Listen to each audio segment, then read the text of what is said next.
do a little story time about Anthem. Oh, man. My old band, Anthem. Well, let's see. We started when we were young kids. Didn't know how to play anything. And we decided, well, it doesn't matter. We're going to put a band together and play. And those were fun times. Again, it's the camaraderie and just the fun of being in a band. You know, and that's what we did. And to be able to come back and relive that 30, 40, even 50 years later, that's extremely, extremely rewarding and something you will never forget the rest of your life.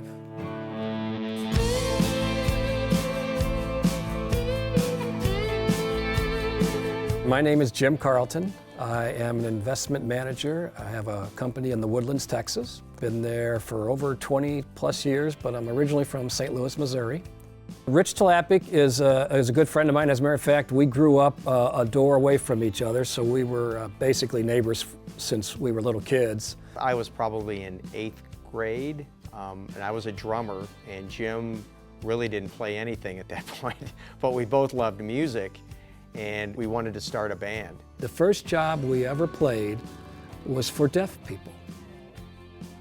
Now think about that for a moment. We're playing music. Our first paying gig was for deaf people, which worked out beautifully because we weren't any good anyway.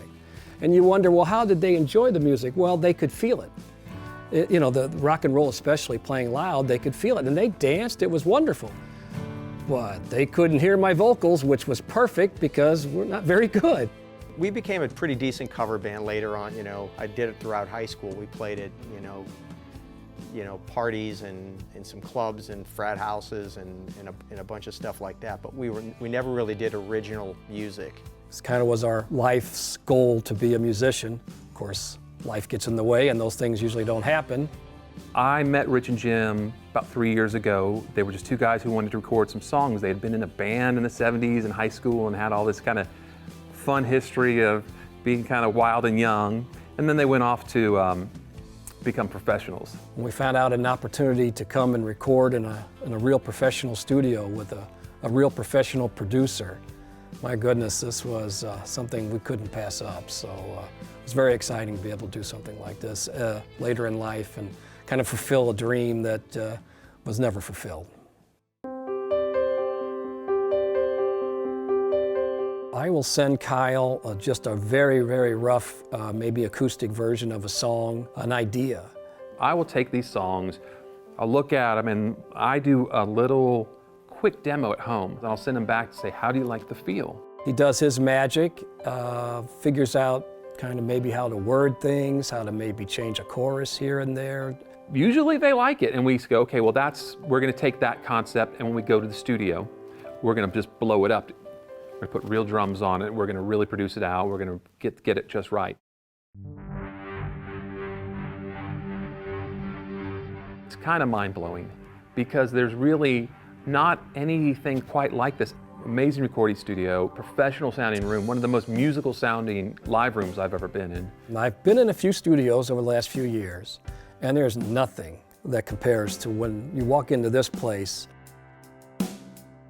We did a lot of work on the tracks that they brought in. A majority of my job for them is to take it, and I always say give it attitude, give it mood.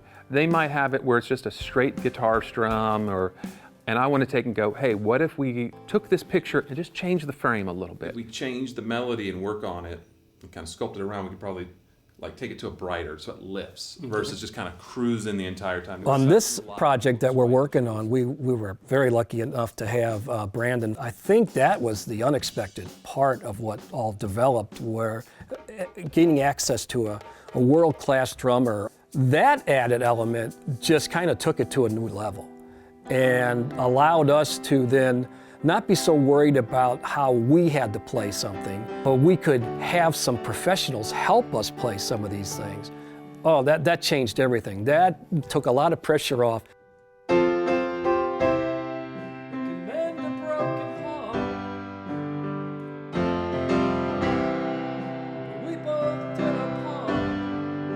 The other thing I do a lot is coaching through vocals.